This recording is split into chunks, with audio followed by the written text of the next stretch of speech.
Ale já myslel toho krtka, kámo, co namaloval Zdeněk Miller, ty tube. Krteček? Jo. Sigma. Já jsem měl hrozně rád tu epizodu, jak tam míchal ty chemikálie. Jo, ty bubliny, jak tam Ty víte. bubliny, ano, a ty Yes. tvary. A ty tvary. Anyways. Takže, vítejte u dnešního videa, už asi v pořadí druhý video z tohoto gauče. Jo. Pokud vás zajímalo, kde tento gauč je, tak je to v Lipsku, že jsme na soutěži teďka v Lipsku, doufám, že už vlog dávno vyšel. Jestli ne, tak vyjde snad co nejdřív. A dali jsme na naše Instagramy, teďka vidíte tady na obrazovce naše Instagramy, tak jsme tam dali anketu, když budeme dělat Q&A, tak ať se sejde co nejvíc otázek a teďka na ně tak nějak jako odpovíme. Takže první otázka, co je to Q&A? Ale Q&A, ale tak jako jednou se to rozvědět musíš, jo. To zní jako bych tě připravil, jako bych připravil něco na úplně něco jiného. To přeložíš do češtiny potom. Anyways, Q&A je zkrátka pro questions and answers. Prostě otázky a odpovědi. Prostě otázky a odpovědi, vy se ptáte, my odpovídáte. Já nevím, co dál k tomu přidat. Tak. Na jakou jdeme dál, chceme jít takhle řádek, dobře. Jak to, že je Emil tak strašně dobrý na pera, Emile? Hele, já upřímně nevím. Já jsem se naučil, jak skládat L4E. Jo, ty algy všechny. Naučil jsem se hledat efektivní VS Solutions, což je prostě hledáte example solvy, nebo jdete na CSM, na tu solvers funkci, tam si to hledáte a snažíte se to pochopit a potom hledat. Naučil jsem se, jak fingertrickovat typy a potom jsem jenom prostě dělal solvy a naučil jsem se během toho one-lookovat a jako dívat se na víc různých solutionů, protože to potom jako přijde tak nějak samo. A teď jsem nějakým způsobem na 27. místě na světě momentálně. Jak dlouho se známe? Jak dlouho se známe? No, tak jako první interakce, tak bylo asi úplně na mém prvním videu. Jo.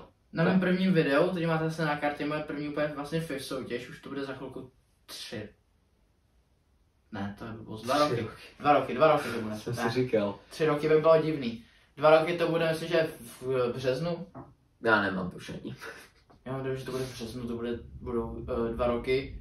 Tam je Emil jako poprvé vlastně napsal komentář a pak in person, tak jsem mu vlastně poprvé viděl na Porcelain Cubing, moje první jako official soutěž. Ale tam jako jsem byl takový vyplesklý prostě z toho, že první official soutěž.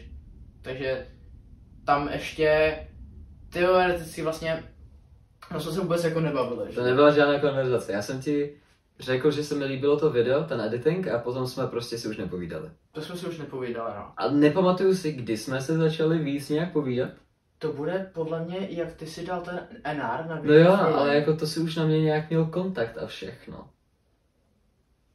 To jsme už napsal a už jsme se znali nějak líp. Malinko, jako ne nějak moc, ale malinko líp. A já si nepamatuju, co bylo mezi tím. Já taky ne, já jako přemýšlím, no. Ale řekněme jako... Porcelain Cubing, tam to tak nějak začalo. Jo, tak Porcelain Cubing to bude v únoru. V únoru to budou? Já nevím, já si to nepamatuju. Teďka máte, kde bylo Porcelain Cubing. Všechno budete mít později na obrazovce, my to teď z hlavy fakt nemáme. Další otázka, která si myslím, že je fakt jako zajímavá, mě už mi prvát je, že jestli nás baví speedcubing furt stejně, jako nás bavil na začátku. Já bych řekl, že pro mě, já proto mám až menší zápal, řekl bych. Že jako už mě to nebaví tak moc, ale protože ty soutěže jsou víc jako zvládnutelný, protože nejsem tak strašně nervní, pořád jsem nervní, pořád si musím oddechovat, že jo. Hrozně moc času. Ale to si myslím, že to je ta zábava v tom vlastně. To je ta zábava v tom, ale tak to beru víc jako, ne vyloženě odpočinkovou aktivitu, ale na těch soutěžích jsem rád, že si právě můžu popovídat s kámošema, seznámit se s novejma lidma, vidět se po dlouhý době s jinýma lidma a už to neberu nějak strašně seriózně. Já vlastně, on je to takovej hodně jako na horský dráze, bych to řekl, jako rollercoaster, řekněme, no, kdybych to měl říct jako a v angličtině, protože jako na začátku úplně, když to začnete jako dělat, tak prostě je to velký improvement a prostě toho člověka to baví, že jo. Pak přijde to období, kdy už takový improvement prostě nemá, protože když se fakt člověk dostane na těch 18, jako nevím, kde ten přelom, 15-18 sekund, já nemám tušení. Je to jako už těžší se zlepšovat, tak to toho člověka logicky začne bavit míň. Proto tam jsou ty další eventy a soutěže a všechno možný. Jako určitě mě to nebaví jako stejně, jako mě to bavilo na začátku, asi to bude taky míň, ale právě z toho důvodu, že člověk chodí na soutěže and stuff prostě. Well.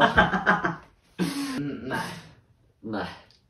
Co se naučit nebo trénovat na Megaminx, abych měl časy jako Emil. Takže. Dobrý, to je ego boost, dobrý. Další, Minx, kde se prostě ptá, jak se dostat na mojí úroveň, což je, to je jako hodně hezký otázky. Takže jen tak Emil, tak teďka má globálně 49, 48. Mid 49, řekl bych, no spíš. No, co by se měl naučit, protože já Megaminx neumím, takže je to tvoje. Hele, takže definitivně hodně lidí se zaměřuje hlavně na tu poslední vrstvu, jako na OLL a PLL. To ze začátku je dobrý se naučit všechny Edge Permutation algy, to jsou 3, to není nic extra. Ty Cohermony jsou otravný, ale je tam jenom pár algů, který se jako je nějak ne potřeba, ale dobrý se naučit. Jsou tam ty 5 twisty, nebo jak se to jmenuje, já vůbec nemůžu tušit. Basically all, když máš tu star vlastně solvnutou. Jo, tak když máte všech 5 rohů otočených, to ani já proto nedělám ten alg. Já si prostě dělám účka, dokud nevidím, že přede mnou je ta šedá, udělám sun a potom dělám další OLLko. Já to mám už naučený, jaký mi padne potom a jsem líný dělat tu recognition a ten další alg. Jo, ani to já nedělám. No a potom na to PLLko, základní Edge Permutation algy a řekl jsem Edge Permutation i na OLLko. Edge Permutation algy to jsou 3. A těch Corner Permutation algů tam taky není zas tak moc. Ale to je na last layer. Důležitější mnohem je úplně cokoliv předtím. Je to hvězda, je to F2L, je to S2L. To je valná většina toho solvu. Tam, jako pokud se chcete někde zlepšit, tam toho nachytáte, toho improvementu strašně moc. Pozdravuje Oskar, PS pozdravuje nás Oskar, zdravíme Oskara. Zdravíme Oskara taky. Main kocky na všetky WC eventy, čo robíte? Tak já bych dal asi jako main, já bych dal 2, 3, 4. Nepamatuju ty značky vůbec, já nevím. Počkejte, takže já začnu mezi tím, co Emil bude zjišťovat. Takže, moje 2x2, já si Emila pamatuju, ty používáš tu GAN 251 Pro. Tu používá brácha. Ty máš jakou dvojku? Já nemám tušení, my ji vytáhli někde z hrobu. Já nevím, která to je. Takže dobře, Emil nemá main 2x2. Já mám GAN 251 MR, já už mám 2 roky, vlastně přes 2 roky už mám a je fakt jako dobrá. Co se týče 3x3, asi ten největší event, tak RS3 V5 Bolcore, ty si to fakt vytáhnul, je to přes super. Já to žiju na Já to vytáhnout nebudu, já když tak dám odkaz dolů do popisku, tam bude asi všechno v dnešním videu. Takže prostě GAN 251 MR, 4x4 AOSu, to si myslím, že je nejlepší at this moment. A potom Pyraminx, tak Veilong, jedině Veilong za mě, protože ho používáš i ty. A Clock, tak používám Chi Clock, ale tu limitovanou červenou-růžovou edici. A co ještě tam za to? Já si nepamatuju, co všechno se řekl. Takže já ti to nepovím. Ještě Squan, tak MGC Squan a když na to tak koukám, tak mega trošku dělám a to mám Dian Megaminx Pro. Jo, takže valnou většinu těch věcí, co on teď řekl, já používám taky. Clock stejný, Pyraminx stejný. 4x4 mám pocit, že stejnou. Megaminx, ty máš tu large verzi nebo? Ne, mám tu stejnou. Dobře, Megaminx stejný. Scoop máš jaký? Scoop mám ganiácký, no. Gun Enhanced taky. Tady tu Dianku, já ani nevím, která to je. To je na OH magnetická 54 mm. A to používáš taky? Jo, to používám taky. Dvojka. Pravděpodobně MGC Elite. Já vůbec třeba nevím. Já taky nevím. Ono to má slepený asi 2 rohy, protože prostě byly rozpadený. Vytáhli jsme ji z hrobu. A jako nějak, já nevím. Já třeba vůbec nevím, co to mohlo být. Já nemám tušení. Řekněme MGC Elite, protože vím, že jsme to jednou kupovali. 3x3 menu Tornadové 3 flagship edice, ale switchnu definitivně na V4, hned jak se k tomu budu moc dostat. 5x5 gun. Jako tam není žádná jiná dobrá možnost. Je tam ještě je tam ten X-Men věcička. X-Men a teďka ten Aochong V6 od Moju. To je něco novýho nebo? No jak je ta Aosu V7, tak je Aochong V6. To nevěděl. Dobrý. Každopádně, tady ta 5 mi prostě přijde v pohodě. Ona prej údajně nemůže popnout, ale já vím, že Emil je schopný všeho, já mu to říkám furt. A ještě mu nepopla, což mě ještě mi nepopla. A jméno samozřejmě nevím. 6. a zas taky to začíná na O. A něco prostě. Aofu to je 7. Aochuang je 5. Prostě 6x6. Aosu je 4. AOWRM 6x6 to používá. Jo. Kluci, je to Aoshi, tak si to prosím zapamatujte, dík. Půjdeme někde, keď budete v Bratislave. Dobře, kam budeme? Pojedeme někde, jakože někam, až budeme v Bratislavě, chápeš? Jo. Pochopil jsi to? Jo, až budeme v Bratislavě? Já bych jako první vypadnul z té Bratislavy, jako. Ne, tak já nevím, asi jako jo. Ne, tak já tam, já jsi to uvařil? Já tam basically, to je moje metoda. Já tam basically přijedu a hnedka jako další, jakoby ne, hnedka další den, vlastně ten stejný den odjedu, že jo. Takže asi tam nebude moc času pravděpodobně něco dělat. A nevím, jestli Emil pojede s náma, nebo se mnou. Já třeba jako nemám tušení, jak to bude. Já budu doufat, že se tam nějak dokážu dostat. Dobře, takže prostě pojede s náma, Emil. Předpokládám, takže asi tak, no. Asi se určitě se v Bratislavě potkáme. Od Maxe Herinka. Maxi, co je toto za zprávu? Are you gay? Proč se na to ptáš? Za prvý ne? Ne. Tak debil. Víš ty co, ne, prostě. Vy lidi, co se na tohle ptáte, potrefená husa se vždycky ozve. If each one of you could add a new WCA event, what would it be and why? Takže překladu do češtiny, kdybychom mohli oba dva přidat prostě nějaký event, kterýkoliv, jaký bychom chtěli, tak co by to bylo za event a proč? No, já si myslím, že za tebe to bude, ty jsi to říkal v mém podcastu, já si to pamatuju. Jo, ale ty už jsem zmínil názor tak 12krát, ale povídej. Já myslím, že to je 4 OH, je to 4 OH? A je to Linear FMC. Linear FMC, pro ty, co neví, je, že vám prostě dají rozkremblenou kostku. Často teda Smart Cube, protože to je mnohem jednodušší. A prostě musíte to složit. Nemusí to být speed solve. Nemá to být, že jo, FMC solve, že byste to dělali pomalu a zapisovali jste to.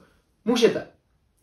Ale až uděláte jakýkoliv pohyb, tak ten pohyb prostě je udělaný a nevrátíte ho.